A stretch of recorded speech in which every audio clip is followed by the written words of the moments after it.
The dragon fell out of a clear noon sky in the middle of the barley harvest, and Eli Strand was running toward her before she hit the ground. He had heard it first as a tearing sound high up like wet canvas pulled apart by giant hands. Then the shadow crossed the stubble rows, far too big for any hawk, and the reapers began to shout, and something the size of the hay barn came down wing first into the standing grain too. Fields over. The earth shook hard enough to rattle the water jugs off the cart. A column of chaff and dust went up where she landed, gold in the sunlight, and settled slowly the way snow settles on a long gray shape that did not move. Eli was 12 years old, small for it, with his mother's narrow chin and a tin of seeds in his jacket pocket that knocked against his ribs as he ran. He was over the first wall before the dust finished falling. Behind him he could hear his little sister Junie shrieking his name, and behind her, farther off, the deep voice of his father shouting at both of them to stop, to come back, to stand still for once in their lives. He did not stop. Later, men in the village would say the Strand boy ran toward the beast like a fool or a sleepwalker, and they would be wrong both ways. He ran toward it the way you run toward a thing that has fallen, a neighbor off a ladder, a calf through pond ice. He ran toward it because it had fallen, and that was the whole of his thinking. He came through the flattened barley and stopped at the edge of the crater her body had made, and his breath went out of him. She was a dragon. There was no second word for her, 40 feet of her at least, deep-keeled in the chest like a ship, lying half on her side with one wing crushed beneath her and the other flung across the broken grain like a downed sail. Her scales should have shown. He knew that without knowing how he knew it the way he knew a sick ewe at 50 paces, by the wrongness. Along her spine and shoulders, the scales still held a hint of their old color, a green so deep it was nearly black, the green of a riverbed in shadow. But the wings were gray. Not gray like stone, gray like ash that had been a letter someone burned. The membrane was dull and slack, and where it should have stretched taut between the long fingers of wing bone, it hung in folds, and a fine pale dust came off it when the wind moved, as if the wing itself were unraveling into powder, thread by thread. Her eye was open. It was the size of a dinner plate and gold as the barley, and it was looking at him. "Don't," Eli said, to her, to himself, to nobody. He put both hands up the way he did with spooked horses. "Don't move. You'll tear it worse." The eye followed him. Down in the great gray ruin of her, something rose and fell, breath long and dragging, with a sound in it like a door swinging on a dry hinge. The grass for 10 feet around her muzzle had gone white. Not burnt, bleached, drained of its color in a perfect circle, as though her breath had washed it out of the world. Junie arrived at the wall behind him and went silent in the middle of a scream, which frightened him worse than the screaming had. She was 9, and there were very few things in creation that could shut Junie Strand's mouth. "Ellie," she whispered. "Ellie, its wings are wrong. I know. It's the gray, like the story. The graying, like the peddler said in the—" "I know." "June," he went closer. Every animal he had ever doctored had taught him the same first lesson. Go slow, go low, keep talking, mean it. So he kept talking, soft, steady nonsense, the same nonsense he gave to ewes in trouble. "Easy now, easy, nobody's hurting you. You're in the long field is all. You're in the Strand long field, and it's a good field, best drainage in the valley. You fell in the right place." And he was 6 feet from her head when the horn sounded from the village. 3 short blasts and a long one. The levy horn. Every grown man in Tilbeck owned a billhook or a pikehead on a pole, and 3 in 1 meant bring them. The dragon's eye moved from the boy toward the sound, and the breath dragged in her again, and she spoke. "How?" she said. "Do you make it listen?" Her voice was wreckage and bells. It came from somewhere deeper than her throat, and it hurt to hear, the way standing too close to the church bell hurt, and Junie sat down flat in the stubble where she stood. Eli's heart slammed twice. He held his ground because his knees had not yet voted on whether to run, and by the time they did, it would be too late anyway. Make what listen? The grass. The great eye turned back to him. There was something in it he had no name for yet, though he would learn it well in the weeks to come. It was the look of someone who has asked a last question at the end of a long list of last questions. You spoke to it, walking in. You called it by a name. The field, you said the long field. The hinge sound breath again. It listened. I felt it listen. How? It's just what the field's called. It's the long field. That's its name. Its name? The dragon said, and closed her eye, and 2 tears the size of fists ran down the gray-dusted scales of her face and dropped into the bleached grass, and where they fell, the grass did not come back to color. "Oh," she said. "Oh, you still do it. You little brief things. You still do it without even knowing it's a power."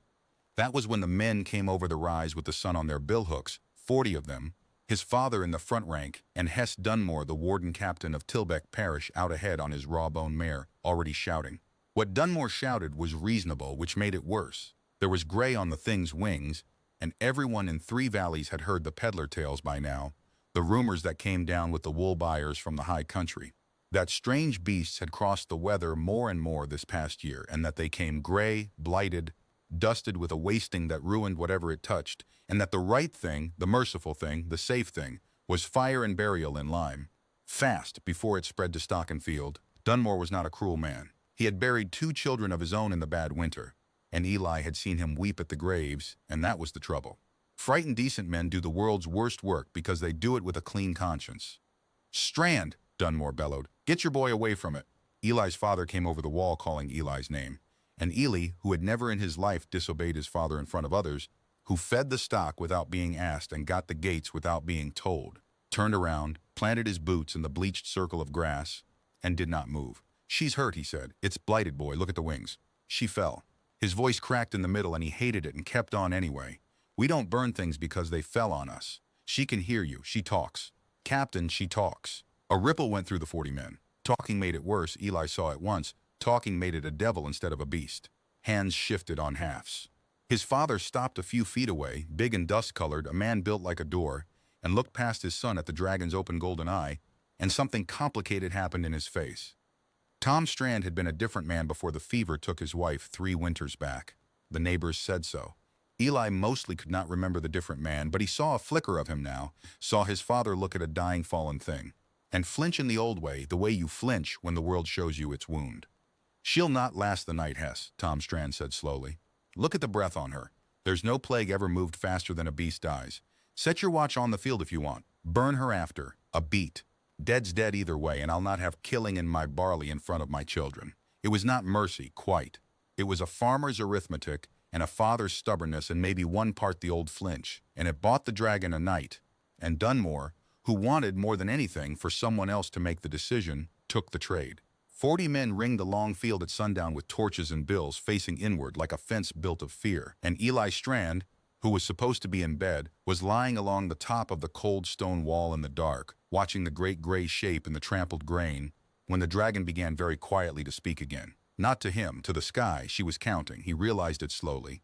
The strange, soft bell words rolling out into the dark in no language he knew, and then here and there a word in his own tongue, as though she kept slipping, too tired to hold her speech together, counting and pausing and counting on. He slid down off the wall on the inside, between the torch ring and the dragon, where no one could see him, and walked up to her head in the dark, and said, "Counting what?"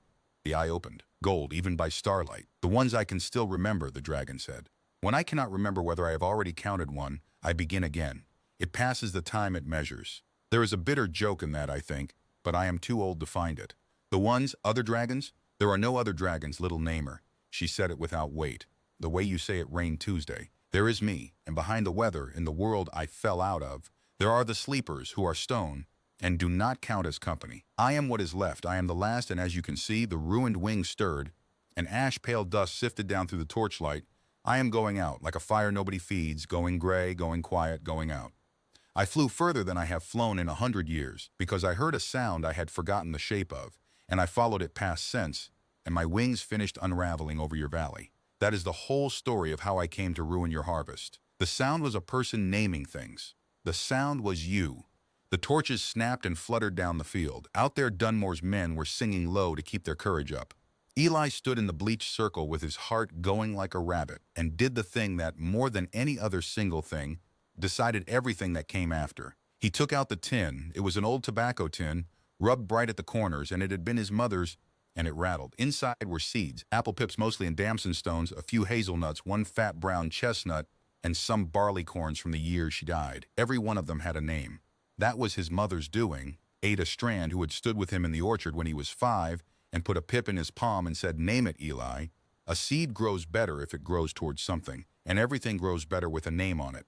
And after she was gone, the habit had stayed, the way her handwriting stayed in the farm ledger. He named seeds. He named fields and gates and stubborn fence posts, named the weather vane, old preacher, the well bucket, Maud, the half-wheeled barn cat, sergeant, the east wind, the thief. The village knew. The village mocked mildly the way villages do. Strand's boy talks to Pips, 12 years old and soft as cheese. He opened the tin in the dark in front of the last dragon in any world, and the seeds were glowing, not all.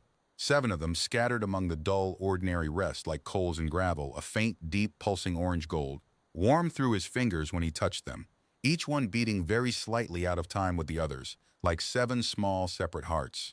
They had never done that before. They had never done anything before except be seeds. The dragon had gone absolutely still. The torch ring, the singing men, the whole dark valley seemed to lean away, and her voice when it came was lower than he had ever heard a voice go, down where the bells live. "Child, what is in the tin?" Seeds' mouth was dry. "Just seeds I named. That one's bramble. That's kingdom. It's a chestnut. It looked like it should be called something big. The barley corns are hold, fast, penny, brick, and the little damson is Ada, after my mother." He looked up from the glow into the great gold eye. "Why are they doing that? They've never... What's making them do that?" "I am," the dragon said, "being near me. Near what I am, near what little is left burning in me, the named things remember what they are." The breath dragged in her, and for the first time it shook. "Listen to me. Listen, because I was wrong and I am old, and the old pay for being wrong with worse than embarrassment. I came following a sound, thinking only that it was beautiful, the way a dying woman follows sun to a window. I did not understand what I would find at the bottom of it. Little Namer, in my world there is a sickness, and we called it the hush, and we thought it was a weather or a wound or an enemy. We fought it with flame for 300 years. We fought the wrong war." Her head came up off the ground, vast, slow dust sifting from her jaw, until the gold eye hung above him like a second moon. "It is not a weather, it is an absence. It is the quiet we're saying used to be. And you, a child of a brief people in a field of barley, you are carrying 7 said things in a tobacco tin." Down the field, a man's voice called a challenge. "Who goes there? Who's inside the ring?" And torches began to move. "They'll come," Eli said. "You have to lie down, you have to look like you're dying. I am dying." It wants very little looking like.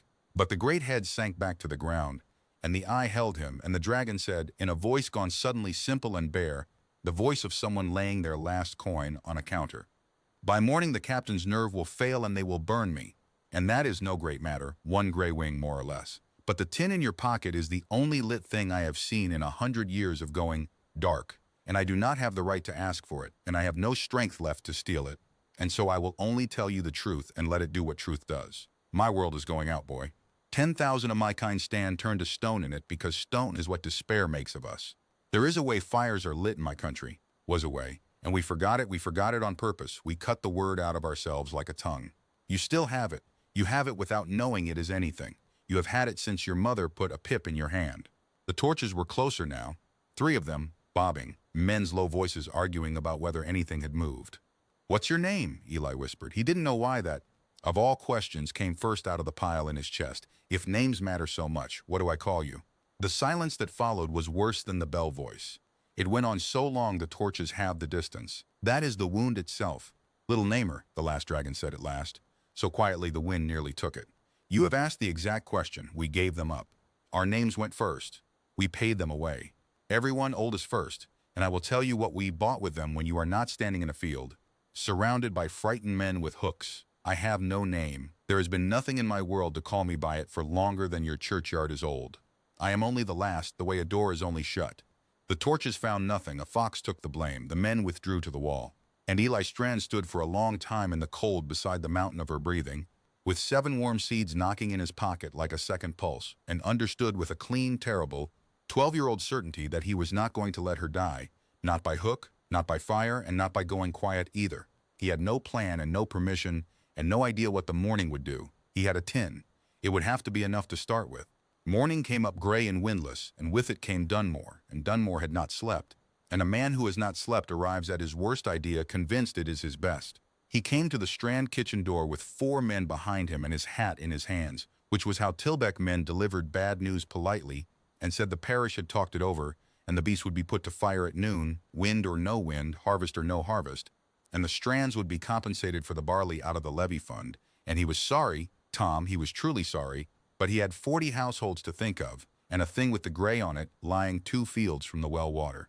Eli stood at the foot of the stairs in the dark of the hallway and heard his own father not argue. That was the thing that drove him out the scullery window with his boots in his hand. Not Dunmore. Dunmore was only being Dunmore, the way the east wind was only being the thief.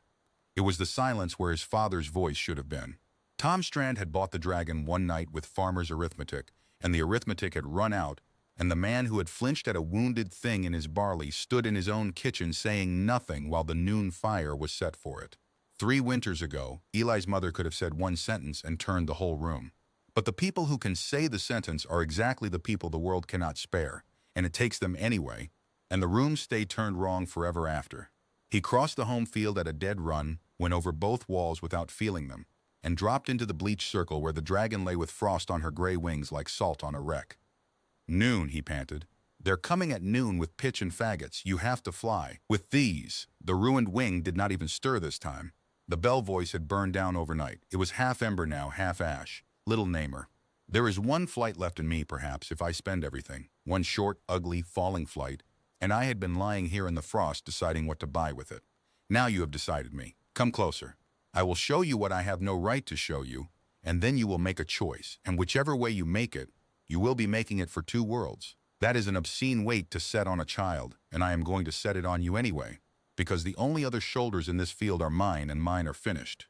What she did then, Eli never managed to describe rightly, not even years later, not even to himself. She breathed on him, not the bleaching breath. She turned her head aside for that, careful as a man shielding a match, but a second kind of breath that came from deeper, from the down where the bells live place, and it did not touch his skin at all. It touched his knowing. And for the space of perhaps 10 heartbeats, standing in a frosty barley field in his unlaced boots, Eli Strand remembered the bright country the way she remembered it, which was the cruelest possible way. From before, he remembered flying over it. He remembered mountains the color of poured honey and a sea that rang faintly where it touched the shore, like the rim of a glass, because someone long ago had named it the Singing Strand. He remembered forests where every tree had been called something by somebody, and how a named forest holds its color in the evening the way embers hold heat. He remembered cities of dragons, not castles, nothing built, but great combed cliffs of dwelling, terraces and galleries and 1,000-year nests, and dragons on every ledge of them, gold and river green and iron red and pearl, and the sound. That was what buckled his knees. The sound of the bright country in its noon. 10,000 dragons sang the world aloud to itself, naming the winds as they rose, the rains as they came, the new lambs of every wild flock on every named hill, a low-rolling, continuous thunder of telling. The whole land kept lit the way a story is kept alive, by being told and told and told. And then he remembered in her memory, helpless, locked in it, the day the telling started to stop. Not a battle, nothing so kind, a bargain. He saw the eldest dragons gather in a ring on a mountain whose name he felt dissolve even as he looked at it. Saw them facing a grayness in the air that was not smoke and not cloud but simple absence, the hush, already eating the far provinces where the speaking had grown thin. And he understood, the way you understand in dreams, what the wisest of them had come to believe. That the hush fed on the difference between the said and the unsaid, that every named thing left untended, every word allowed to gutter, was fuel for it, and that therefore the safest world was a world with nothing left to gutter. Stop saying, and there is nothing half said for it to eat. Give up the names, starve the quiet, survive. He watched the eldest dragon step forward and open his jaws and pay his own name into the gray like a man paying a toll, and where it had been, the dragon was smaller, not in his body, in his edges. Less told, less true, less lit. It worked a little for a while. That was the horror of it. It always works a little for a while, the thing despair suggests. The memory let him go, and he was on his hands and knees in the frost, sobbing once, hard, the way you do coming up out of cold water, and the last dragon was looking down at him with the gold eye and saying quietly, "Now you know the shape of the war. We did not lose it. We surrendered and called the surrender wisdom, and one by one, unsaid, untold, unlit, my kind stopped mid-stride and went to stone, because stone is what a dragon is when there is no story left holding him open. 10,000 of them stand on the terraces this morning with frost on them exactly as I lie in your barley." And the wells went out. The wells. He still had the taste of her memory, the word-lit fragments in it, bowls of fire in the high places, hearths the size of harbors, the first fires. 9 of them, set burning at the founding of the world, one for each of the 9 tellings, and each one kindled the same way, the only way true fire is ever kindled. The eye came closer, vast, gold, steady. Not with flint, little namer, with a naming. A thing fully said by a sayer who fully means it, given freely into the well. That is what a first fire is. Belief made to sit still in one place and burn. Our whole bright world ran off 9 acts of mean it, and we forgot how. Do you understand me now? We did not forget like misplacing. We forgot like cutting out. We paid away the very part of us that could do it, to buy time from the thing that was eating us. And now the last well but one is dark, and the one that still burns, the first hearth, the wellspring, the fire all the others were lit from, is going out like everything else. while a creature called the Vigil stands over it and calls the going out by the gentle name of order. And my seeds glowed. His voice didn't shake. He was past shaking into the strange flat country on the other side, because they're named things, said things, they're, what did you call it, lit. 7 of them brighter than anything left in my entire world, the last dragon said. A child's apple pips in a dead woman's tobacco tin. If I had found you 100 years ago, if any of us had crossed the weather and stood in one human market square and heard what you people do all day without noticing, the breath dragged and caught and steadied. But I am not going to lie to you, not by one word, because where we would go, lies are the local weather, and I will not bring more. So hear the truth in order. 1. There is a way. The wells can be rekindled. Your tin proves it. What is in you proves it. 2. I do not have the strength to do it without you, and there is no one else. Not because you are chosen, child. You are not chosen. There is no prophecy. There is only the arithmetic of one dying dragon and one boy who happened to keep the habit his mother gave him. 3. The eye closed, opened, it will cost. Naming into a well is not saying a word over a pip. What the well takes, it takes out of the namer, out of what he is sure of. I watched the founding fires lit when the world was young, and I watched what the kindlers paid, and some of them walked away light as ash. And 4, even if you pay it, we may fail, and you may be in my world when it goes, and a boy who dies in a dying world does not come home to be buried under his own hill. There. That is all of it. That is the truth with its boots off. The wind moved, ash dust smoked off the gray wings. Your village is kind, in its frightened way. Your father is alive. Your sister will grow up loud and happy. You owe my world nothing. And the only thing I have left to offer you is the worst job in 2 creations. Now choose, and whatever you choose, I will spend my one flight on it, carrying you over the weather, or carrying myself far enough from your valley that no one you love ever has to smell the pitch. Afterward, Eli could never make the choosing into a story, because a story has a middle, and this had none. He looked down the field at the gray frost and the gray light and the little distant figures already hauling the pitch cart out the lane from the village, and he looked at the tin in his hand with its 7 small, stubborn pulses, Bramble and Kingdom and Hold and Fast and Penny and Brick and Ada, and he thought about his mother saying everything grows better with a name on it, and he thought, this exactly, these words, somebody has to keep saying things, and it appears to be me. I have to leave a note is what he said out loud. If I just vanish, it'll kill my dad. It was not permission. It was not a speech. The last dragon looked at the boy for a long moment, and something happened along the great ruin of her face that he would only much later learn to read as what it was, the first time in 140 years that she had wanted, against all evidence and all arithmetic, to live. And she said, write your note, Eli Strand. It was the first time she had said his name. He had told it to no one in the field. She had simply heard it the way she heard everything that was said and meant, and his name, in the bell voice of the last dragon of the bright country, sounded like something worth being. The note he left, waited under the kitchen doorstone where his father would look, said, Dad, she is not blighted. She is going out like a fire. It is different. I can help, and I am the only one who can. I will explain everything when I'm back. I will be back. Feed Sergeant, he lies about whether he's been fed. Eli. And then, because he was his mother's son, he added, the Longfield will want resting next year. Don't let Dunmore pay for the barley. It will make him think he was right. The flight over the weather, her one flight, the bought and paid for flight, took everything she had said it would take. And Eli felt every shilling of the spending. There was no soaring in it. She went up off the long field like a thrown stone, ugly wings hammering, gray dust streaming off them in sheets, and the levy men scattered under her shadow, and Dunmore's mare put him in a ditch, and Junie, who had followed Eli out and watched the whole bargain from the wall, because she was 9 and made of eyes, stood on the wall top and did not scream. She raised one hand, fist closed, the way Eli always did across a field to say, it's fine, get on with your work. He never forgot that. Whole world's in the balance, and the truest courage he ever saw was a 9-year-old keeping her arms steady so her brother wouldn't fly away. Frightened, they went up the valley, up past the high sheep walks, up into the underside of the noon clouds and the cold bit, and her wing beats went from hammering to tearing to a long, shuddering glide, aimed at a place in the sky where the light was wrong, a seam of pale, hueless air hanging over the fells like the gap between 2 badly hung curtains, which Eli realized with a lurch no bird went near. The weather door, the thin place. She put her head down and went at it as a swimmer goes at a wave too big to ride, and said one word in the old bell tongue, the word for through, and the world's color slid off them like water off glass. And they were falling out of a different sky, and it was the wrong gray, and Eli Strand got his first sight of the bright country with his own 2 eyes. 11 heartbeats before her wings finished, and the last of her flight ran out, and the honest truth of it, The truth he was careful never to soften later was that he would not have known it was the same land at all. They came down hard on a hillside the color of old newspaper, plowed a furrow through ankle-deep ash that had once been meadow grass, and stopped, and for a while neither of them moved or spoke, because she had nothing left to move with, and he had nothing to say that wasn't a cry. The bright country was gray to the horizon, not the soft gray of rain coming, which is a color with a future in it. This was the gray of the unsaid, flat and total, a world gone to undercoat. The honey-colored mountains of her memory stood in the north like heaps of cold cinders. The forests on the ridgelines had not died. That was the first thing he had to learn. And the worst, they had faded, leaf by leaf, to the color of dust on a shelf, and they still moved when the wind went through them, and the sound they made was wrong, papery, like a crowd whispering with no words in the whisper. The sky had no blue and no proper clouds, only a high pale lid and the silence. He had thought he knew silence. He was a farm boy.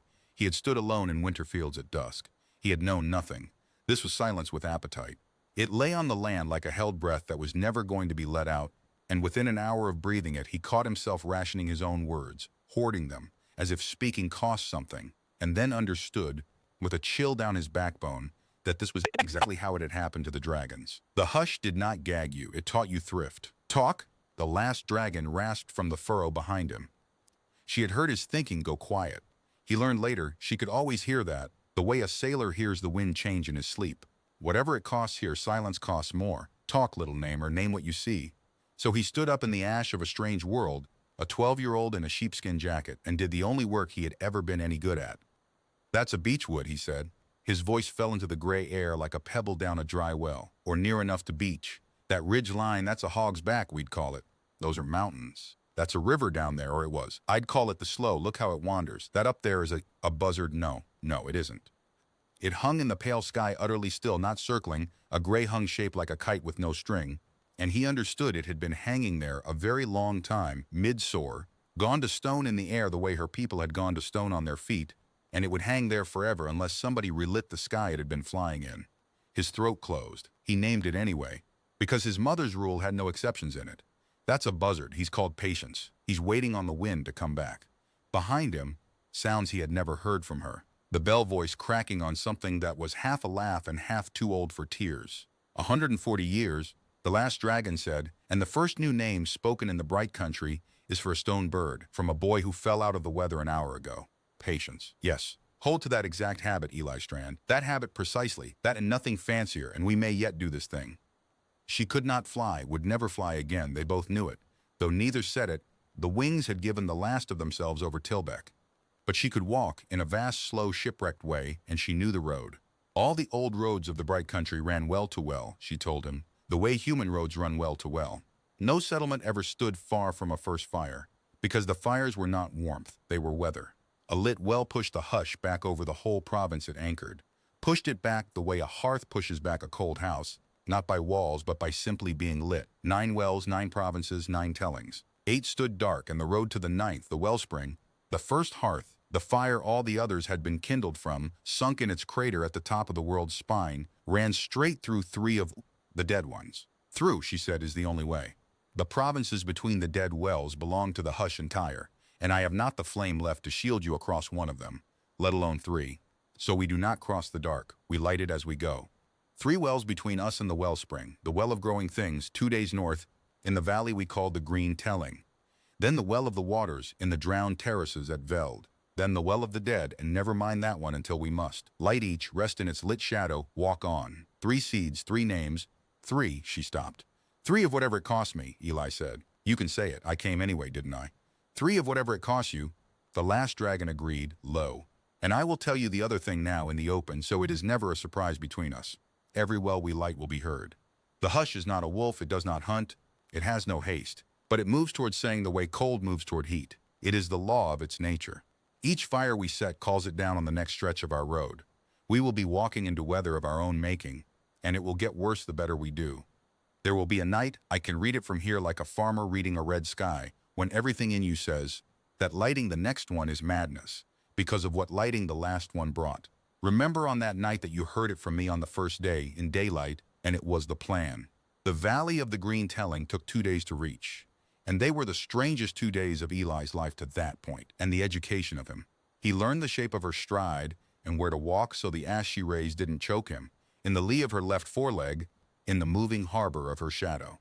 He learned that she did not eat, had not eaten in years. What was left of her ran on something else, and it was running out, and every mile of walking drew the gauge down. He could see it, a dimming along the deep green of her spine scales, and he began, privately, in the farm ledger part of his head, to keep the account. What each day cost her, what she had left. He learned that she would not tell him her age, not from coyness, but because she had paid away the name of the year she hatched, and the number had gone with it, the way the names of her 9 sisters had gone, the way the name of her own mother had gone. She knew she had had one. The fact remained. But the fact stood in her memory like the stone buzzard, unfleshed, unlit, a thing she could walk around but never again touch. That was what paying a name away meant. He stopped asking after the second day, and he learned what the sleepers were because the road went through a village of them. They came on it at dusk that wasn't, the light here never properly changed, only thickened. A string of terraced ledges above the dead river, and on the ledges, dragons, a dozen of them, stone statues. Nobody had carved the half-mended fishing net of woven cane in the claws. Nearest one, or the way her head was turned, midward toward the ledge above, where a second dragon stone stood with his jaws parted in the shape of whatever he had been saying back. They had gone out mid-conversation, mid-life. The ash had drifted against their flanks like snow against standing stock, and Eli walked among them in the thickening light with his cap in his hands, because it was the nearest thing he knew to walking in church. "Can they hear?" he whispered. "No one knows," the last dragon said from the road. She had not come up onto the ledges. She did not look at the sleepers directly, he noticed. She navigated by them the way you navigate by a fire you mustn't stare into. It was the great argument of the last age, while there were still enough of us awake to argue. Some said the stone is a tomb. Some said it is a held breath. I will tell you what I believe, and you may weigh it like a man buying wool, for it is only belief. She turned the gold eye on him, and in the gray world it was the brightest living thing he had seen all day. "I believe they are paused, not finished. I believe a sleeper is a story stopped mid-telling, and a story stopped mid-telling is not a dead story. It is a story waiting for a voice. But Eli, the wells first, always the wells first. A lit world can afford to wake, a dark one cannot. If you spend yourself trying to wake one sleeper, and it would spend you, child, it would take more than all your seeds together. The hush takes the rest of them anyway. And the fisher wife there holds her half-mended net in the dark forever. Light the hearth, then call the house awake. In that order. Promise me the order." "I promise," Eli said. And then, because he could not help it, he stopped on the lowest ledge on the way down, in front of the stone fisher wife with her net, and said, "Hold on, you're called Netmender till somebody tells me better. It's a working name. It'll do for now. Hold on, Netmender." And he walked back down to the road with his ears burning, 12 years old and embarrassed at his own ritual, and did not see, because she chose not to show him, that the last dragon had turned her face away entirely, the way the old turn away from a thing too much like hope to be looked at straight. The well of growing things sat in the floor of its valley like a harbor with the sea gone out. He had expected something like a village well, maybe grander. It was a crater of fitted stone 100 yards across, ringed by 9 concentric terraces where green things had once been grown, the seedbeds of a world, she told him. Every orchard and grainland and forest of the bright country had been begun here, begun and named and carried out lit, and at its center, down ramps of stone worn smooth by 10,000 years of dragon keepers, a basin black, cold, not empty, full of a fine gray dust that stirred without wind, and looking into it did something to the back of Eli's mind, a slow leaching pull, like the moment between losing your footing on ice and landing. The unlit well did not want fuel, it wanted nothing. That was its whole nature now, wanting nothing, and the wanting nothing spread out from it in rings. And standing on its rim, Eli understood why the valley around it had gone first and worst. Gray to bedrock, trees like burnt paper, the very ash lying in patterns of pure indifference. "How?" he said, and had to start again because thrift had gotten into his voice on the long walk down. "How do I do it?" "As you did with the pip when you were 5. She had stopped on the highest terrace. This last part, the well's floor, was his alone. She could shield him from weather, but not from this. "Choose the seed, go down, put it in the basin anywhere the basin is one mouth. Then say the name and mean it, and child, hear me, meaning it is not solemnity, it is not volume. We tried both, at the end. The few of us who tried it all, we stood where you stand and thundered dead names at the dark like emperors, and the dark ate the thunder. Meaning it is what your mother did when she named you. It is putting something of your own under the word, so the word has somewhere to stand. The well will take the word, and the seed, and the standing place. All 3. Do you understand the last part? It will take the standing place out of you.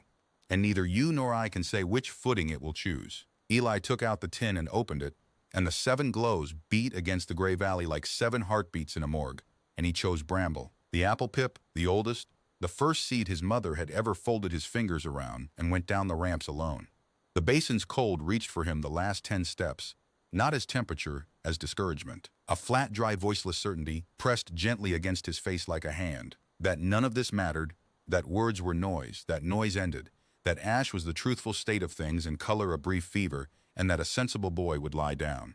He was to meet that pressure 4 times in the bright country, each time stronger, and what he learned about it the first time held true every time after. It could not argue. It had no words of its own, being the hush. It could only press. A press can be leaned into. He leaned.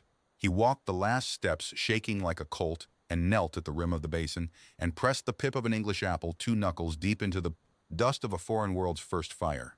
"Your name is Bramble," he said. His voice did not thunder. It cracked, in fact, on the second word, the plain, flat crack of a boy's voice in a cold room. "My mum named you with me when I was 5 on the wall of the long field. And you've been in her tin ever since, and you grew the whole time anyway. I know you did, because I thought about you. I thought about you whole year's worth, every time the tin rattled. You're Bramble, you're an apple tree that hasn't started yet. That's all a seed is. It's a tree that somebody believes in before it shows." The pressure leaned on him. He leaned back and put his standing place under the word, not knowing yet which footing it stood on, and finished the way his mother used to finish, the homely formula, the kitchen table liturgy. Bramble there. That said, and I'll not unsay it, the well took all 3. He felt the cost go out of him in the same instant the light went in, a single clean, pull, painless like a tooth long loose, and the basin's dust turned over once all across its 100 yards the way a sleeper turns. And then there was green fire, not flame-shaped, growth-shaped. It came up out of the basin in spirals and runners and unfurling fronds of cool green, gold light, climbing the air the way bindweed climbs a stake, and it made a sound. And the sound was growing, the exact note you would get if you could press your ear to a May hedgerow and hear it all at once. Sap and split husk and leaf against leaf, scaled up to fill a valley. The light ran out along the 9 terraces ring by ring. Where it passed, color came back to the world not gradually but suddenly, allotment by allotment, like lamps coming on down a street. The ash flushed to soil, the burnt paper trees shook themselves into green. The dead river below the terraces lurched, gleamed, and remembered how to be water. And the warmth of it, the warmth reached the last dragon where she stood on the high terrace with her gray wings, spread to catch it like washing hung to a fire. And Eli, climbing back up the ramps with his legs gone to string, saw what 100 years of going out had hidden. The deep green of her scales had been built of layers, green over green, and in the light of the lit well the gold layer woke, and for a moment, only a moment, he saw what she had looked like in the noon of the world, and had to stop on the ramp and hold the rail. "It's lit," he said idiotically, and sat down on the warm stone and laughed, and the laugh echoed off the terraces, and the valley, he would have sworn it. The valley liked the sound. It was Junie he thought of first. Junie on the wall with her fist up steady. You'd have screamed your head off for this, June. And it was in reaching for the thought of home that he found the hole. The valley below the long field, the lane past the church, the fork at the milestone, the 7 gates between the village and the farm, and the particular squeal of every hinge, the whole held map of the way home, the map every farm child carries without knowing they carry it, printed by 10,000 walkings, gone, not blurred, unsaid. He knew the farm was real. He knew Tilbeck was real. The facts stood in him like the stone buzzard, like her unfleshed mother, things he could walk around and never again touch. But between him and them, where the way home had been, his mind now held a held breath of gray. He sat very still on the rim of a burning well in a foreign world and heard himself make a small sound he was ashamed of. She was beside him. He had not heard her come down. For all her shipwreck hugeness she could move, when it mattered, like fog. She did not tell him it would be all right, and he never forgot that she didn't. "What did it take?" the last dragon asked. "The way home." His voice came out flat calm, which surprised him. Not home. Just the way there. The gold eye held him a long time, and the green firelight moved on her like weather. And when she spoke, there was something new under the bell tones, something he had not heard from her before and only much later found the word for. It was not pity, it was respect, and it frightened him more than pity would have. "Then we will do what is done when the way is lost," she said. "We will finish the work, and then, Eli Strand, I will carry you home myself, over the weather where there are no ways at all, only the going. Hold to that. Now eat something and sleep in the warm by the first lit hearth my world has seen in 40 years.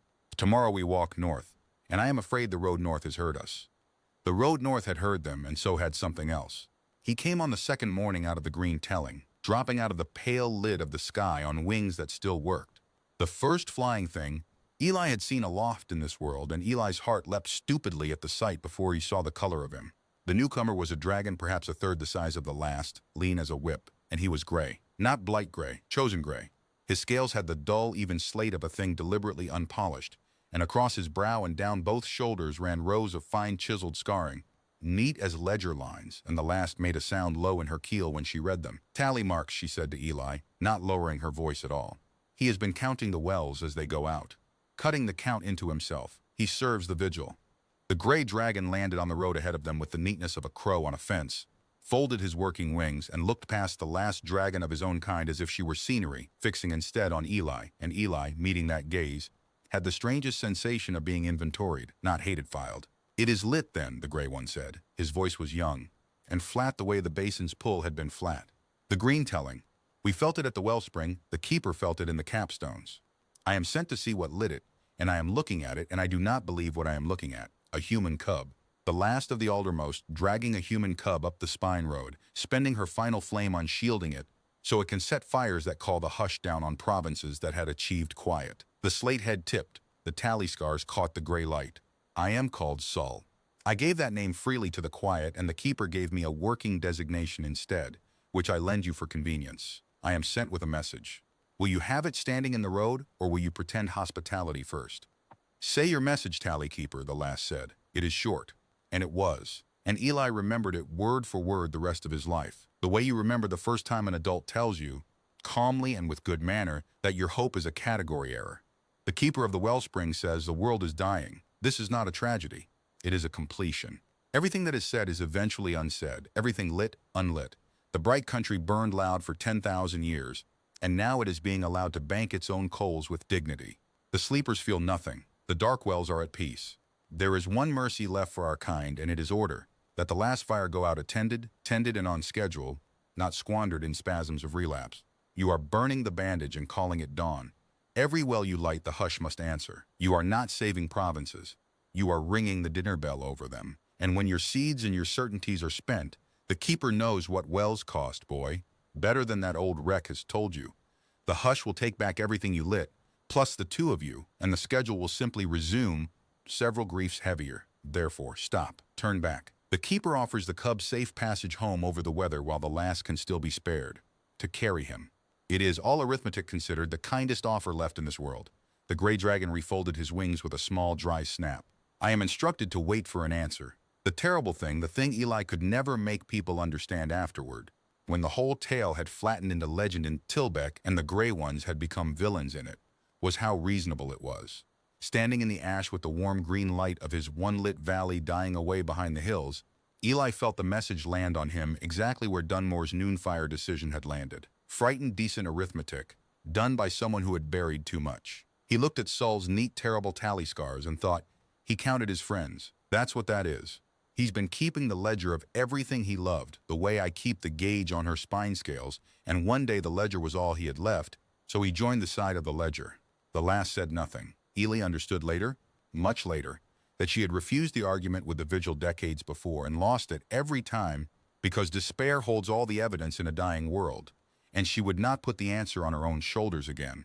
She simply turned the gold eye down to the boy in the lee of her foreleg and waited, with the rest of two worlds, to hear what he would say. What he said was the only thing in him. He was 12. He didn't have arguments. He had a farm. We had a ewe go down 2 lambings back, Eli said to the gray dragon of the gray world. Bad birth, twins turned wrong, the cold got in. Our neighbor's a good stockman, better than us, and he looked at her and did the sums and said, "That's a dead ewe, Tom, be kind, be quick." And my dad got his knife. And my mom, his voice did the crack it always did now. He wrote it.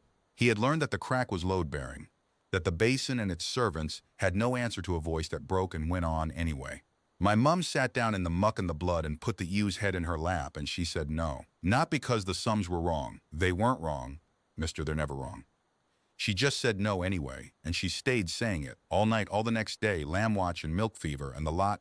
No, and the ewe stood up on the third morning. Not all of them stand up. I know that. I'm a farmer's son. I've buried more lambs than you've got marks on your shoulders. But none of them, not one ever, stood up after the knife. He had to stop and breathe. The gray road was very quiet. Your keeper's schedule is the knife. It's tidy and it's kind and it's quick and it never makes mistakes. And nothing ever stands up afterward, nothing not once, in the whole history of knives. So no, that's my answer. And I'm to give it standing in the road, no. And you can cut that one into your shoulder too, because I mean for you to hear it again. For a long moment the gray dragon soul looked at the boy, and something moved behind the filed flatness of his eyes, moved and was mastered the way a man masters a flinch. The keeper said you would refuse, Sol said at last. The keeper is never wrong either. He rose into the pale sky with the same crow neatness, circled once and called down his last instruction with no triumph in it at all, which made it worse. The well of the waters lies in the drowned terraces at Veld 2 days north. I am told to tell you. The hush received your dinner bell at the green telling and is answering. You will be lighting that well in the weather you made. The keeper invites you to notice when it comes exactly what your no costs and who pays it. Then he was a speck and then nothing, and the pale lid of the sky shut over the road north. And the last let out a breath she had been holding for what Eli realized had been the whole exchange. You, she said. Did that happen? Every word? Every word. Your mother, said the last dragon of the bright country, would have emptied the keeper's whole order with a kitchen ladle. And they walked north, and Eli laughed. And the laugh held until the second evening, when they came over the lip of the high moor and saw the drowned terraces of Veld below them, and the weather they had made. Veld had been a city of water gardens. He could read it even now, even gray, 1,000-step pools descending a mountainside, terrace under terrace, falls and races and channels cut with such cunning that the whole city had been one slow-braided waterfall, and every pool, she told him as they descended, had held its own named water. That was the telling of waters, that no two waters are one water, that the rain-fed pool and the spring-fed race are different persons and answer differently, and the dragons of Veld had known 10,000 waters by name and brewed weather out of the knowing. Now the pools stood full of gray standing water that did not ripple, and the falls hung silent, not frozen, stopped mid-fall, sheets and ropes of water gone to the same held-breath stone as the buzzard called patience, and through the dead city, between the terraces, moved the answer the hush had sent. Eli's eye took it first for fog. It was not fog. Fog drifts, this patrolled. It lay in the channels and stairways of Veld in slow rivers of deeper gray, and it climbed terraces and poured itself carefully down the other side, and where it passed, the stopped city lost its edges, outlines simplifying, carving smoothing over, the difference between gate and wall and water quietly going out of things, and a sound came up off it, or rather a place where sound had been. Walking beside it, they had to. The road went down through the city. There was no other way to the well. Eli found his own footsteps arriving at his ears late and muffled, like steps heard through a pillow, and his thoughts arriving the same way. The hush, concentrated, close up. Sol had told the truth. It had come to answer the dinner bell, and it had gotten to Veld first, and it was between them and the well. Stay in my shadow, the last said low. It does not hunt, but it occupies, and what it occupies, it owns. There is a clean line down the eastern stair. I can see the well court from here, the line holds. 300 steps, we do not stop on them. If I tell you to climb to my shoulders, you climb, you do not first look at what I saw, say. Yes. 200 of the 300 steps went in dead muffled silence, the gray rivers sliding fat and patient through the terraces, either side of the stair, close enough sometimes that Eli could have put his hand out into the deeper gray, and did not, because the wanting nothing came off it like cold off ice, and even his stubbornness knew the difference between leaning into a press and putting your hand in a baler. He counted steps. He named the pools they passed, under his breath, working names, quick and plain, Stairfoot, Gray Lady, the coin, the mirror, Thrift be damned. He had learned the lesson of the road. Silence here was not safety. It was surrender on layaway. And it was the naming that did it. He understood that afterward. The gray rivers had no haste and no hatred, but they moved toward saying as cold moves toward heat, and a boy descending the eastern stair muttering names was the warmest thing in Veld. The river on their left came up the terrace wall without sound. Without effort, the way water comes over a weir, and was suddenly on the stair below them, fat and slow and total, and the clean line was cut. Shoulders, the last said. He climbed. She dropped her foreleg into a ramp without breaking stride. It was done in 3 heartbeats. They had rehearsed it on the road without ever saying what they were rehearsing for. And from her shoulders, gripping the ridge of her spine scales with both hands, Eli looked down and saw what she had not wanted him to look at first. The stair below them, occupied, and in the gray of it, shapes. The people of Veld had not all gone to stone in their houses. Some had been on the stairs. The hush flowed around the stone sleepers it had long ago caught, slow as syrup around pebbles, and the smoothing, the unsaying of their edges, was further along here, and Eli gripped the warm living scales of the last dragon and made himself a promise with the farm ledger part of his head, The part that did not crack. Everyone. We light the wells and then we come back and we say every single one of you back sharp again. I don't care how long it takes. I'll learn your right names from the keeper's own tallies if I have to. She did not go back up the stair. Up the stair was more of it, coming, patient. She looked once at the dead drop on the right side, the broken terraces falling away 60 feet to the well court, and she said, to herself, in the bell tongue, the word he knew now, the word "for through." And then she did the thing she had not done since Tilbeck, and could not afford to do at all. She opened the ruined gray sails of her wings and spent. It was not flight. It was a fall with an argument in it.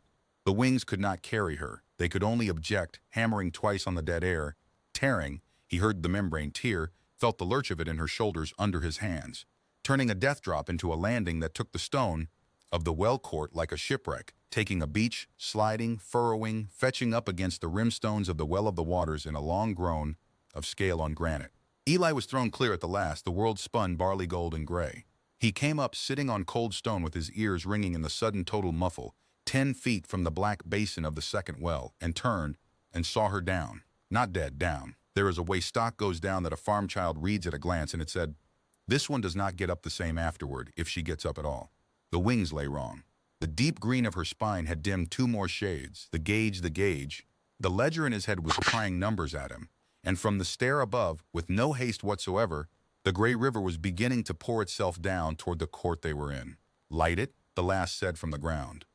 The bell voice had gravel in it now and was no less a bell. "Never mind me. Boy, name her Eli. Light it."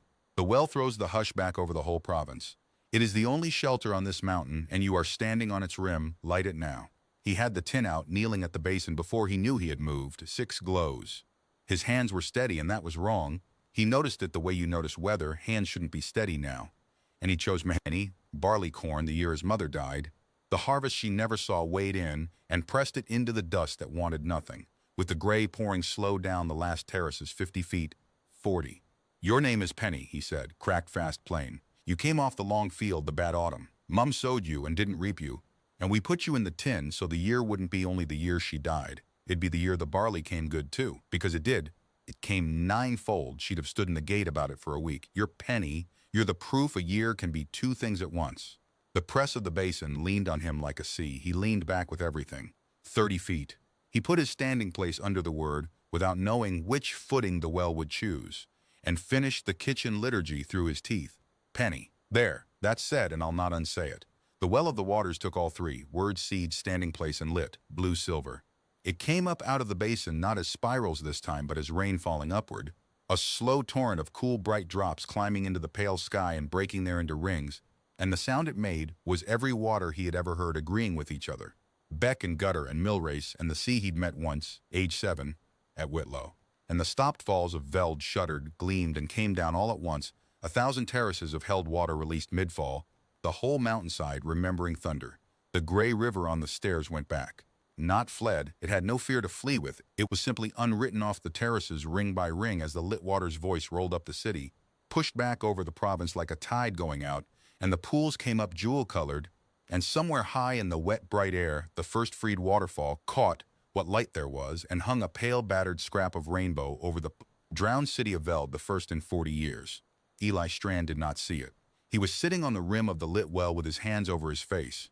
11 years old in the one place it mattered worst, because the well had chosen its footing and taken it, clean and painless as the loose tooth, and he was trying, and trying is the wrong word for something done that hard, to call up his mother's face, and it was gone. Ada Strand. The fact of her stood. The Unite stood, the kitchen liturgy stood, the wall of the long field and the pip in his palm. Name it. Eli, every word of her stood. But where her face had been, the narrow chin he wore himself, the way she'd looked standing in the gate the 9-fold year, there was held breath, gray, unsaid. He had spent his mother's face on a barley corn, and the worst of it, the part that made him understand the keeper and the knife and the whole gray order of the vigil better than any argument ever could, was this. He had not been given a choice of footings. You put everything under the word. The well does the choosing. That is what paying is. The last dragon dragged herself, wings ruined past all argument now, across the warm stone of the court, and lay down around the boy the way a wall lies around a garden, and said nothing for a long time, because she was old enough to know there was nothing, and only the warm bulk of her between him and the bright falling water said what there was to say. Her face, he got out, finally. "I know." The bell, low as it went. I heard it go, Eli. Look at me now, because this is true and you will need it. Nothing is unsaid forever in a world with fires in it. That is the whole quarrel between me and the quiet, in 6 words. Hold the fact of her. The face is not gone, it is stopped, like the falls were stopped, like the buzzard. Stories wait. We are going to go and light the fire all fires were lit from, and then, little Namer, we will see what comes back down the mountain when the water of this world remembers how to move. He sat in the circle of the last dragon under upward rain, holding the tin with its 5 remaining lights, and from very far off, on the high spine of the world, he felt rather than saw something turn its attention toward them like a head slowly lifting.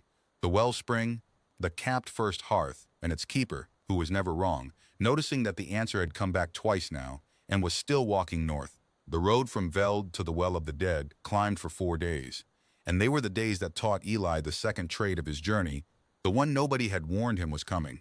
Keeping a dragon alight with nothing but talk, she could still walk. That was the cruel gift of her kind. A dragon does not founder like a horse. She goes on and on, only dimmer, the gauge along her spine scales dropping shade by shade, and after Veld the dimming had a new speed to it. The wings were finished. They dragged now, furled badly, 2 gray wrecked sails she no longer had the strength to fold right.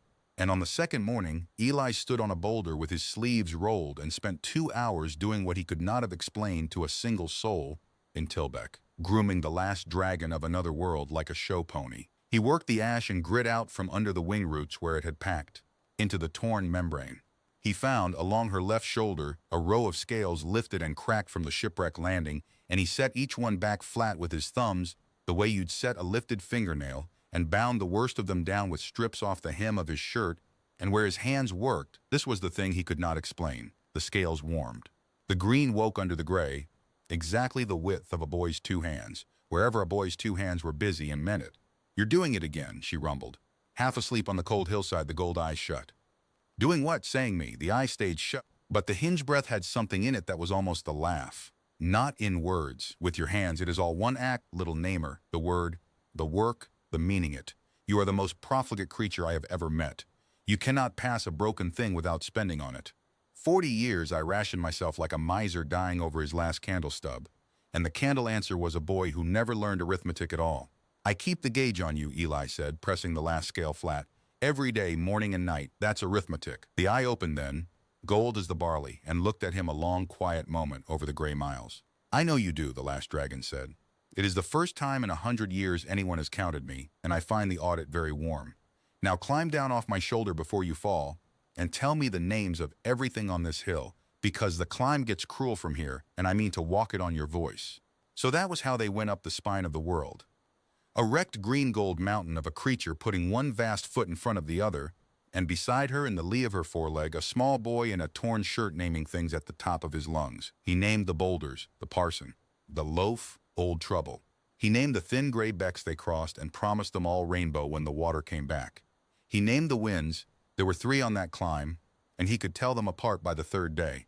Whistler on the ridges, the sneak in the gullies, and high up, hardly ever felt, just sometimes leaning on the world like a hand, one he called the patriarch. He sang, when naming ran dry, hay songs and church rounds, and the rude shearing song his father bellowed exactly once a year, and the last dragon learned the chorus of that one, and came in under it like an earthquake learning harmony, and if anyone had stood on the dead passes of the bright country that week, they would have heard, rolling up the gray mountain through air that had eaten every voice for 40 years, a 12-year-old and a 140-year-old singing about wool.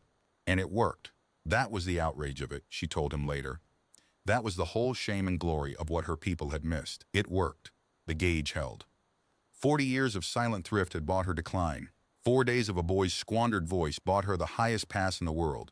The Well of the Dead sat in the pass itself, in a long bowl of mountain with the going up road on one side and the going down road on the other, and around its rim, in rings, stood more sleepers than Eli had yet seen in one place, hundreds, gray stone on gray stone, and these had not been caught mid-chore or mid-word.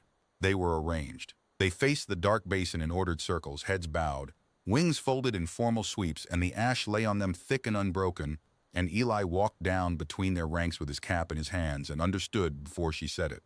They came here to stop, the last said behind him, very low.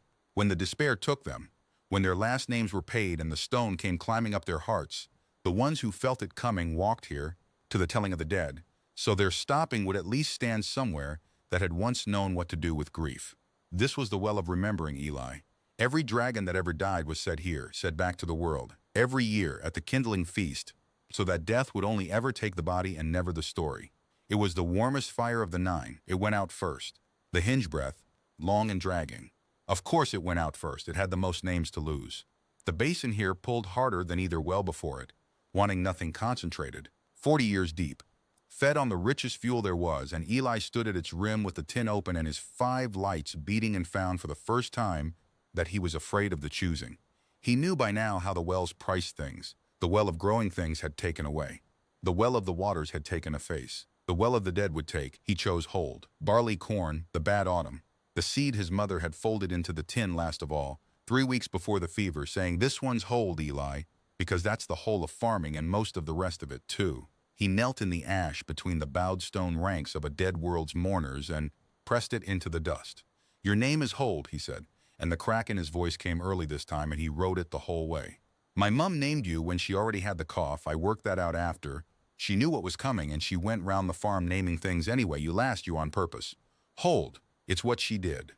It's what this well did. You held everyone. You held every dead dragon there ever was and gave them back every year at the feast. And then everyone got sensible and stopped feeding you, and you went hungry holding them. I know how that goes." The press of the basin leaned into him like the whole weight of the ordered stone circles. He leaned back. He put his standing place under the word. "Hold, there, that's said, and I'll not unsay it." The well took all 3 and lit, and the fire of the telling of the dead was not green and was not silver. It was hearth-colored. It came up out of the basin slow and deep, the exact amber of a kitchen window seen across a winter field, and it did not roar or rain. It gathered, the way warmth gathers in a room as the evening fills it, and rolled out over the rim and up the ordered ranks of the sleepers. And in its light the stone faces of the mourners stood out suddenly clear and particular, every ridge and scar and droop of them, hundreds of faces, and Eli, standing in the middle of them with the firelight climbing, heard the well begin very faintly underneath the silence, to hum. The kindling feast tune, it had kept it. 40 years dark, holding everyone, and the first thing it did with fire was offer the song back. He got down off the rim and walked, steady enough, to where she lay watching at the bowl's edge, and got into the warm angle of her foreleg, and only then took stock of what was missing, and found this time he could not even name the shape of the hole, only feel its edges, until she asked. "My dad," he said slowly, feeling around at a tongue and a tooth gap. "I know he's real. I know I left the note. I know he loves me. That's still there. That's a fact. It stands. But I used to be sure that when I came home, he stopped. The edges of it exactly. I was sure it would be all right, that he'd forgive me for going. I'd have bet the farm on it. I never even knew I was carrying it. It was just floor. You don't count the floor. And the well took it, and now when I look home, there's no floor there, just the not knowing. And it's..." He pulled his knees up. 11 words came out of him smaller than any he'd said in the bright country. "Now it feels like maybe I just ran off. Like any boy." The last dragon was quiet for a time. The amber light moved on the stone ranks of her people. "I will tell you what I am sure of," she said at last, "and you may stand on mine while yours is stopped. I heard the man in the barley field, Eli, when the captain wanted his fire at noon. I heard what he bought you with his arithmetic and what it cost him to stand in his kitchen and keep his mouth shut so his courage wouldn't fail in front of his son. Brief things tell themselves with their faces. You all think your skins are walls and they are windows. Your father will be standing at the gate of the long field every evening between now and the day you walk up the lane. That is not hope, child. That is testimony. I was there. The gold eye came down level with him, and you are not any boy. You are the boy 2 worlds are leaning on, and the floor under you is me for as long as I last. Now sleep in the warm. The wellspring is 2 days down the north road, and the keeper has stopped waiting for us to fail on our own." "How do you know?" She lifted her head, and Eli followed the line of the gold eye down the going down road, through the amber light of the lit pass, and saw at the gray edge of it, neat as a crow on a fence, slate-gray wings folded, tally scars dim in the well-light, Saul, not approaching, posted, watching them with the filed patience of a creature keeping a ledger, and behind him, far down the north road, where the spine of the world rose to its last height, a glow that was not fire stood on the mountain, pale, steady, hueless, the light of capstones holding a furnace shut, because he sent for an escort, the last said. "Sleep, little namer. Tomorrow we walk to the top of the world and have it out." The escort kept its distance the whole of the next day, which was somehow worse than menace, Saul pacing them along the ridgelines, never closer, never farther, a gray punctuation at the edge of every gray view. They walked the going down road through the back of the pass and then up, the last climb, the spine's final reach, where even the ash thinned and the bones of the world came through. And the higher they climbed, the more. Eli felt it, ahead and above, a pressure that was not the basin press of the dead wells, but its opposite gone wrong, a vast banked heat behind a held door, the wellspring. The first hearth the fire all fires were lit from, not dead at all, capped. Shut down under fitted stones the size of barns by creatures who had decided that the kindest thing they could do for the last fire in the world was ration the burning of it down to a deathbed economy of embers. On the second evening they came around the final shoulder of the mountain, and there it was, and Eli stopped in the road. The crater was bigger than the whole Vale of Tilbeck. Its rim wore 9 ruined gate towers like a crown, one for each road from each telling, and its floor, far down, dim under the pale lit of the sky, was one single fitted ring of capstones, gray-white, faintly glowing at every seam with the strangled light of what they held. And the sound of the place was the worst sound Eli had met in either world. A hum so deep it lived in the breastbone, the sound of a fire the size of a county burning at 1/100th of its draw, year on year on year, behind stone, a bank god, a held breath the size of the sky. And on the centermost capstone, alone gray as the order he had founded, stood the keeper of the wellspring, and even at half a mile, even dimmed, even folded, Eli knew the shape of what he was looking at, because he had seen it once already, from the inside in her memory. The eldest dragon, the one who had stepped forward on the unnamed mountain and paid his name first into the gray, the wisest of them, the inventor of the surrender. "Stay in my shadow," said the last, very quietly, "and Eli, whatever he offers you, remember the you." They came down the ruined North Gate Road onto the crater floor as the light thickened, and the keeper watched them come the whole way and did not move, and the hum of the strangled fire under the capstones rose through Eli's boots like a thing trying to speak through a pillow. Close to, the keeper was bigger than the last and far emptier. That was the only word Eli's mind would give him. The eldest dragon of the bright country had been gray longer than any creature in it. He was gray to the eyes, gray to the voice, and along every line of him ran the smoothing Eli had seen on the sleepers in the hush rivers of Veld, edges simplified, particular surrendered, except that the keeper had done it to himself, deliberately, century by century, paying away his own details to the quiet in installments, until what stood on the capstones was less a dragon than the idea of one, drawn from memory by someone tired. But the eyes worked. They found Eli in the shadow of the last's foreleg and read him the way Saul had, inventoried him. And the voice, when it came, was the worst surprise of the bright country because it was kind. "So you are the spending," the keeper said. "Come where I can see you, child. I have not looked at a human in 900 years. We bought our first fire from your people. Did you know that? Before your kind kept any record but firelight and talk. We have always known where the kindling came from. That is precisely why I sent the order long ago. Never cross the weather again. Some debts must never be reminded of themselves." The empty gaze went over the boy's torn shirt, the tin's faint glow through the jacket pocket, the dimmed green mountain of the last behind him. 3 wells. 3 with 5 seeds and a child's purse of certainties. Across country my warden seeded years ago. I am not your enemy, boy. I want you to understand that before the arithmetic. I am the only one here old enough to remember being what you are. "Then help us," Eli said. The bluntness of it rang on the capstones. "You're the keeper. It's all still in there. I can hear it. Lift the caps. Light the other wells off it like the first dragons did. We've done 3. There's 6 left. Help us and it's done by spring. And the hush?" Still kind, that was the awful skill of him. "You have rung 3 dinner bells, and the answer is already walking. Everything the quiet ever took is still out there, child, patient as weather, and it does not lose. It cannot lose. It is the older partner in every bargain ever struck. It held the world before the first word, and it will hold it after the last, and every fire ever lit has only ever been borrowing against it. I capped this well to make the borrowing last. Drip by drip, ember by ember, I have kept the heart of the world beating 900 years on a draw that should have spent it in 50. You call it strangling. I call it stewardship. And you propose to throw the doors open and burn the principal. For what? So the grass can be green again while it dies? It worked the same in my world once, I expect," Eli said. He didn't know where the words were coming from. Afterward, he thought they were probably his mother's arriving by the long road. "Every fire in my village is borrowed too. Every single one goes out. We light them every morning anyway. That's not stupidity, mister.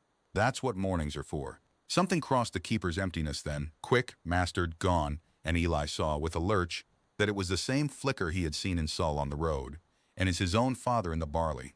The flinch of a thing that had loved the world once, shown its old wound. "Saul reported the ewe parable," the keeper said. "He has not stopped thinking about it. He believes I do not know, so let me make you the only offer I have ever made twice." He stepped aside, one vast smooth movement, and the seam he had been standing on flared bright along its whole length, and Eli looked down through the gap of light into the held heart of the world's first fire. And the held fire looked back, and what it held was not only heat. Do you know what the wells do with what they take, boy? Nothing is destroyed. Nothing is ever destroyed. That is the first law in the quiet's whole grievance. It is all in here. Everything the 9 wells ever took in payment, 10,000 years of standing places, held in trust against the cold, and everything my own people paid me to bank when the surrender came. Their names, child. I keep them all. I am not a thief. I am an executor. The kind voice came down very gently the way snow comes. Your mother's face is in there, Eli Strand. I felt it arrive at Veld like a coin into a poor box. The way home across your father's fields. The floor you stood on when you were sure of him. 3 days you have been walking around the holes in yourself. I am the only being in any world who can hand the missing pieces back.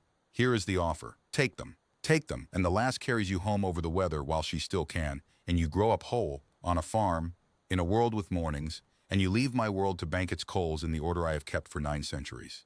The fires you lit may stand. I will not unsay a said thing that is law. But the spending stops here. Go home whole, child, or go on and be spent, and I promise you, and I am never wrong, the wellspring will not light for a seed. It is not one of the 9. It is the one the 9 were lit from. It does not take pips and barley corns, and you already know it. You have known it since Veld. I can see the knowing on you. And the terrible thing, the thing Eli carried the rest of his life, was that he stood there on the capstones of the world's heart and wanted it. Wanted it the way you want water, her face, the floor, the way home through the 7 gates, the particular squeal of every hinge. He was 12 years old, and he had spent 3 things no one should spend at any age, and the holes hurt exactly the way the keeper said they hurt. And here was the executor of everything, kind-voiced, never wrong, holding out the whole of it in exchange for nothing but the one thing despair has ever asked of anyone: stop. He looked down at his boots on the glowing seam.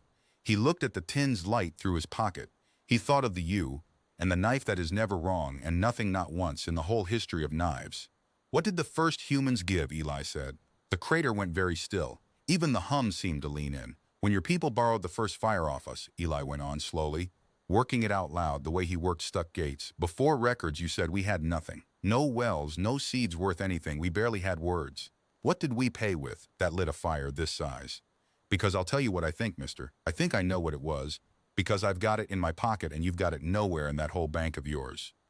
I think we gave you a name and meant it, and I think the reason you capped this well and sat on it for 900 years, the real reason, under the stewardship, is that the wellspring doesn't take payment at all. It never did. It's not a poor box, is it? It's a hearth. Hearths don't take. Hearths are given.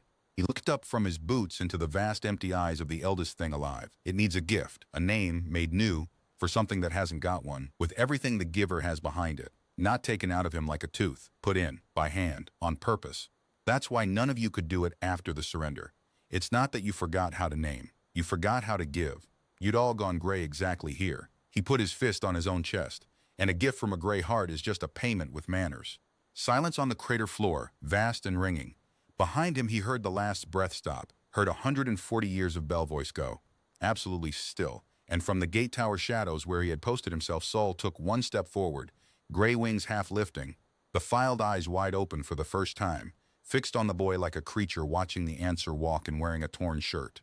The keeper looked at Eli Strand for a long, long time, and then the eldest dragon did the thing 900 years of order had been built to prevent. He let the boy see the truth.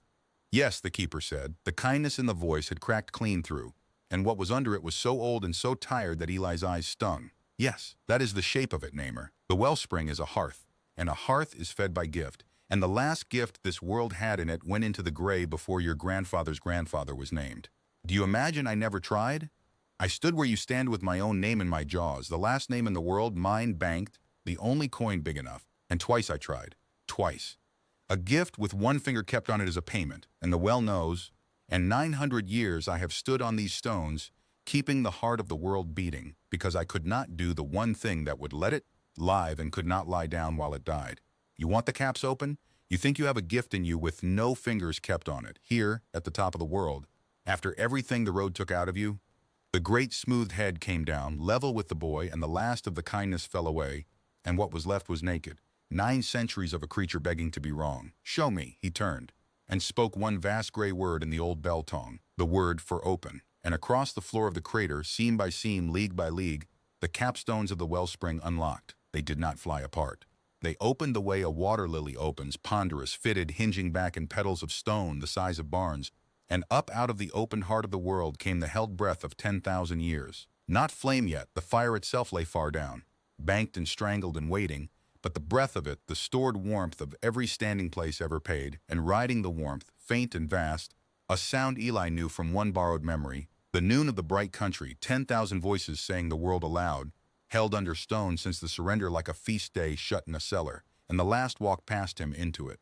She went slowly, wrecked wings dragging, the gauge of her spine down to its final shades, and she stopped at the brink of the opened heart, and looked down into the banked fire of her world for the first time in 900 years of her. People's history and Eli, starting after her, suddenly cold in a way the warmth could not reach, saw what the climb and the carrying and the shielding and the spending had truly left of her, saw it in the way she stood and broke into a run. It must be living, she said, not turning, her voice gone down to the deepest of the bells, and she said it to the keeper, over the boy's head, dragon to dragon, old law to old law. Say it plainly, warden, for him.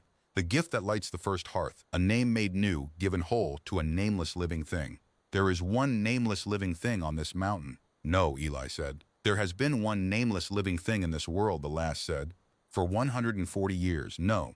And a boy come all this way with a tin full of his mother, she said, and turned at last and brought the great ruined head down to him. And the gold eye was the only color on the top of the world, and one seed left in it that he has never once offered to a well, not at the green telling, not at Veld, not in the past where it would have been easiest, because some things we do not spend, we keep, and his mother told him true, Eli.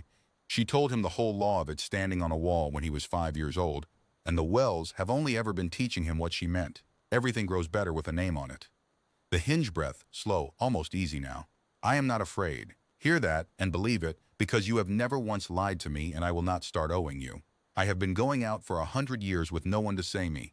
If I go out tonight as the price of the morning, child, that is not the knife. That is the you standing up. Now open the tin. The wind that leaned on the world, the patriarch, came across the crater rim, and the opened heart of the wellspring breathed its 10,000-year warmth around the three of them, the boy, the last, the keeper with 9 centuries of being wrong cracking open in his chest, and Eli Strand crying so hard he could barely work the catch, his hands steady anyway, the way hands are when they finally understand their work, took out of his dead mother's tobacco tin the small, fat, glowing damson stone that had ridden over 2 worlds against his ribs, the seed named Ada. He did not put it in the well. That mattered. He was sure of almost nothing by then, but he was sure of that. The wellspring was a hearth, and hearths are not paid. He walked past the brink of the open heart, the banked fire of the world turning far below him like a slow gold sea, and he came to the last dragon, where she stood with the light of it coming up under her ruined wings, and he held the little glowing stone up in both hands, the way you hold bread, the way you hold a new lamb, the way his mother had held a pip out to a 5-year-old on a wall. This isn't spending, Eli said. His voice had stopped cracking. It had gone through the far side of cracking into something level and clear that he did not recognize, and that every person who heard it remembered for the rest of their lives. You said names went first, oldest first, like a toll. That was the mistake. That was the whole mistake. Right at the start. A name's not a toll. It's a gift. It's the first gift anybody gets. Somebody looks at you before you're anything and says you're somebody, and they give it, they don't lend it. The warmth of the opened well rose around them. The keeper stood like a gray mountain, not breathing. On the gate road, Saul had come all the way out of the shadows. My mum had a name and a face, and I've lost the face, and I won't lose the name, and I'm not giving you hers. I'm giving you your own. New.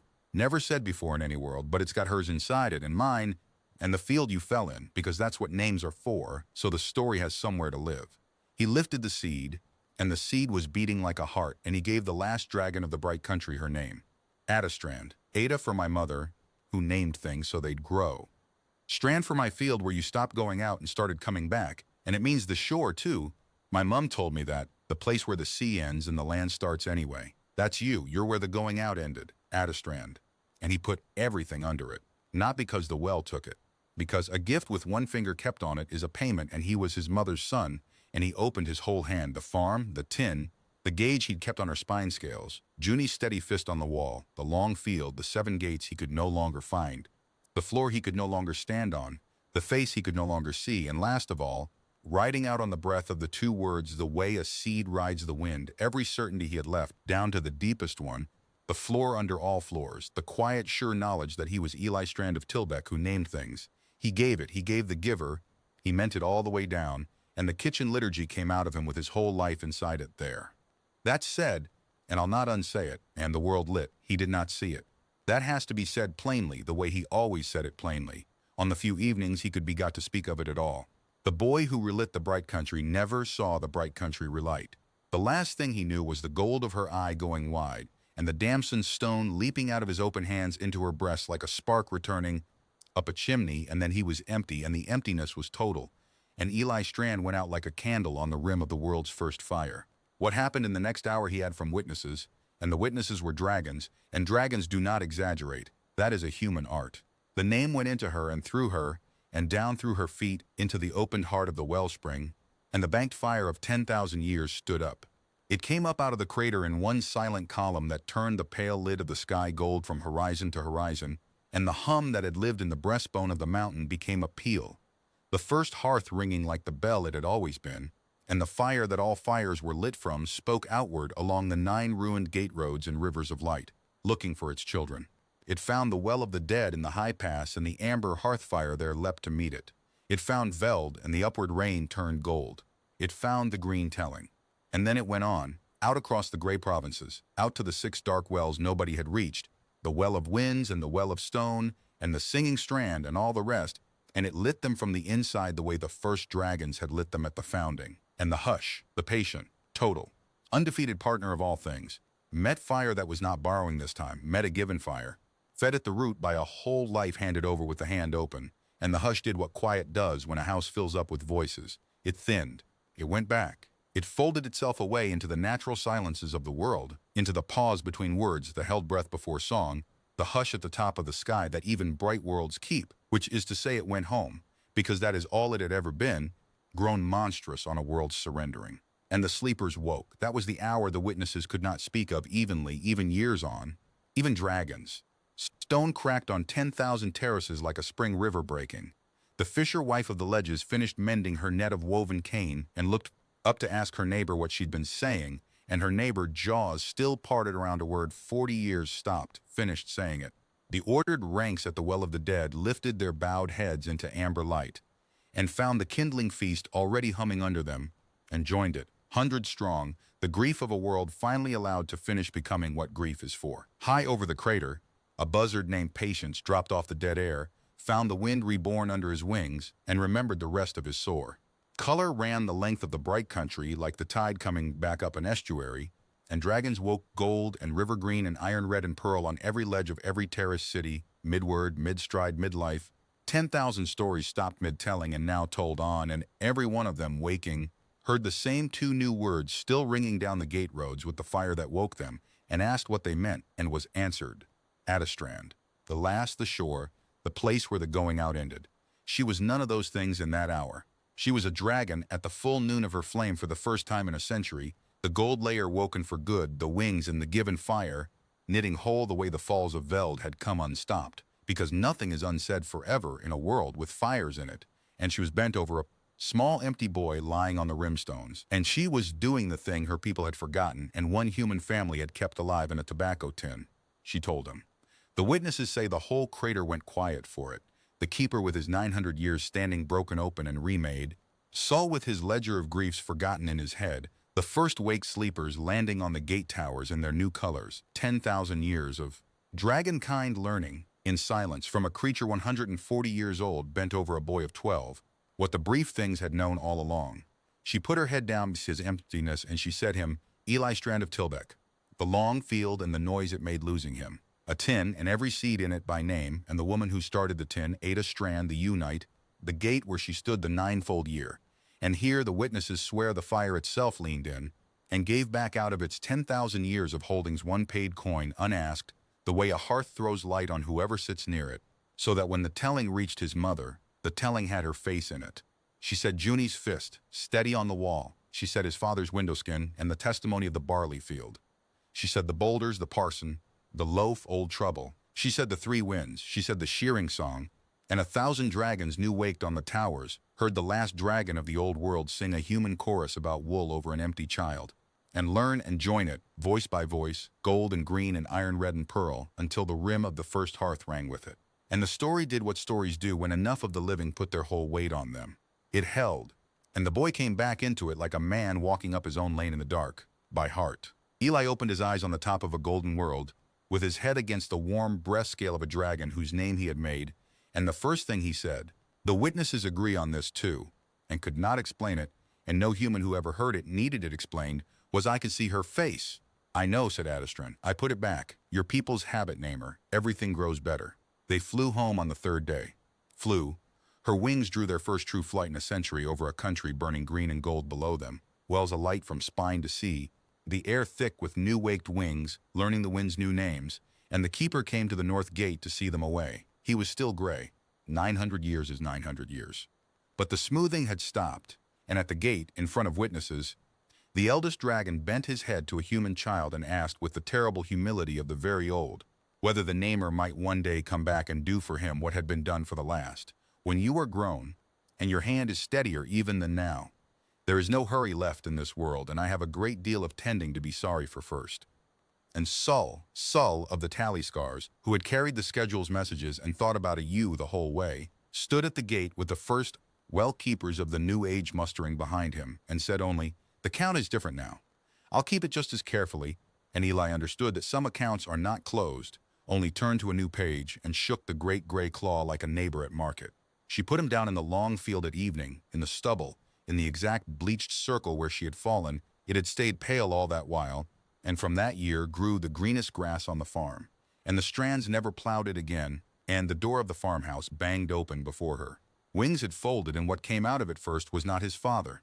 It was Junie, screaming his name the whole length of 2 fields, and behind her came Tom Strand at a dead run, a man built like a door with his face gone open like one, and Eli, who had carried the not knowing all the way up the spine of the world and back, was picked clean off the ground and held so hard his ribs creaked, and over his father's shoulder he saw the whole village coming up the lane with lanterns, Dunmore in the lead, and not a billhook among them. The floor, it turned out, had been there all along. The well had only taken his knowing of it, never the thing itself. That was the last lesson of the wells, and he was glad to learn it standing up. What Tilbeck made of it all became its own story. How the warden captain stood in the Strand yard turning his hat while a dragon the size of the church watched him with one gold eye, and finally managed, "I'd have burned her, son. I'd have burned the morning itself," and how I said, "You'd have been sorry after, Captain, that's the whole difference." And Dunmore took it like a man taking medicine, and kept the parish's geese off the long field himself every year of his life after. The harvest had come in without them. Neighbors do that, in the villages the world calls backward. Nobody had let Dunmore pay for the barley. She came back every year after, at first frost when the high winds turned. The arrangement was never spoken. It was simply true, the way named things are true. The children of Tilbeck grew up unable to be told that dragons were terrors, because their own first frost meant the green-gold shape coming down the evening sky into Strand's fallow field, and the whole village walking up the lane with lanterns to hear the year's news from the bright country. Which wells were singing loudest, what the fisher wife had named her new daughter, how the keeper's tending went, whether Patience had raised another brood on the gate tower. And every year before she left, the last that was of the dragons and the boy that was of the Strand farm walked the bounds of the long field, together alone saying the names of things, the parson and old preacher and Maud and the thief and sergeant's great-grandkittens, keeping them lit, because that was the trade they had learned between 2 worlds, and they were not fools enough to stop. Eli Strand grew up, in time, into a quiet farmer with a narrow chin who talked to his fields, and the world, in time, mostly forgot which parts of the story were plainly true. That is a human art, too. But the seeds in the tin on his mantle glowed faintly at first frost every year of his long life. And on the evening, his own daughter turned 5. A small, loud girl with her grandmother's name, he took her out to the wall of the long field with an apple pip in his pocket, under a sky where, if you knew just where to look, a seam of pale air over the fells stood always faintly gold now, like a door left on the latch. He folded her fingers around the pip the way it had been done for him, in the place where the going out had ended and the coming back began, and he gave her the whole inheritance of 2 worlds in 9 words, and they were his mother's. Name it, Ada. Everything grows better with a name.